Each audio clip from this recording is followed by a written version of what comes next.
السلام عليكم ورحمة الله وبركاته. كلهم عن داوديال سودو هذا وسوق الميديا نقدر وطن halkan waxaan idin soo gudbinaa sheekooyin iyo sidoo kale dhacdooyinkii ugu dambeeyay dunida ka taagan iyo sidoo kale fanaaniinta sheekooyinka ugu xiisaha badan ee sanadkan ka taagan. Hadda waxaan idin hayaa magaalada Hargeysa sheekadii la yaab leh ee naga soo gaaraysa dhanka fanaaniinta waa qiso xanuun badan oo yaab leh. haddaba fadlan haddaad nagu cusub tahay subscribe dheh calaamada gambalelka dooro kadibna sheegray like saaxiibada la wadaag soo dhawaada aan ku bilaabo. fanaaniinta xaanka ah ee Mursal Muuse iyo sidoo kale Khadra Saliima ayaa waxaa xilligan soo dhexgalay khilaafkii uu xooganaa oo irkii isku shireenaya saameyn ballaaran ayuuna khilaafkaasi keenaya. waxaana arrintan ay ka dambeysay kadib markii fanaanada weyn ee Hodan Cabdiraxmaan ay soo qaaday hees dad badan ay soo jiiteen isla markaana la yaab ku reebtay.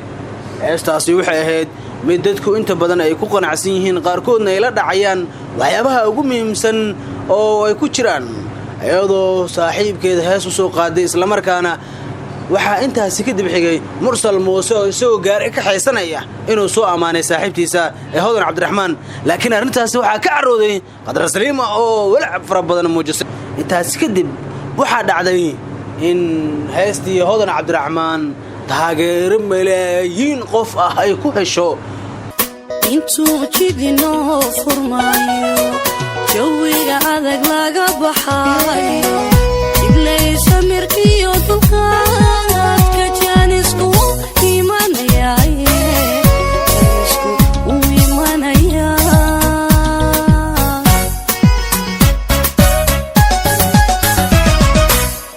qalbiga jegadaad ku leeday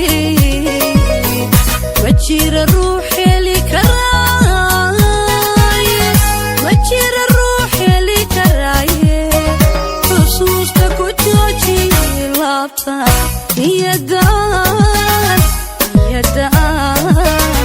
aan ka wada joogo niyadaan musalawaan aan ka wada joogo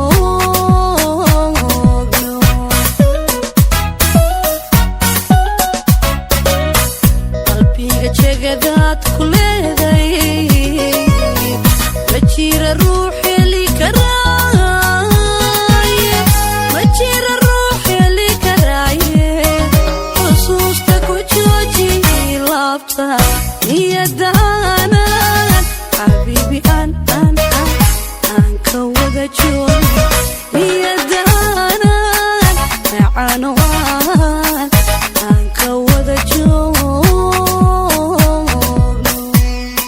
waxaana mar qura taageero u muujiyay Asmaloof oo la sheegay in saaxiib khaas ay hajreen Mursal Muuse tan iyo markii uu Mursal Muuse iyo Khadra Saliima ay isqabeen laakiin had wali ma kala tagin masir ay Khadra Saliima ku maqan tahay.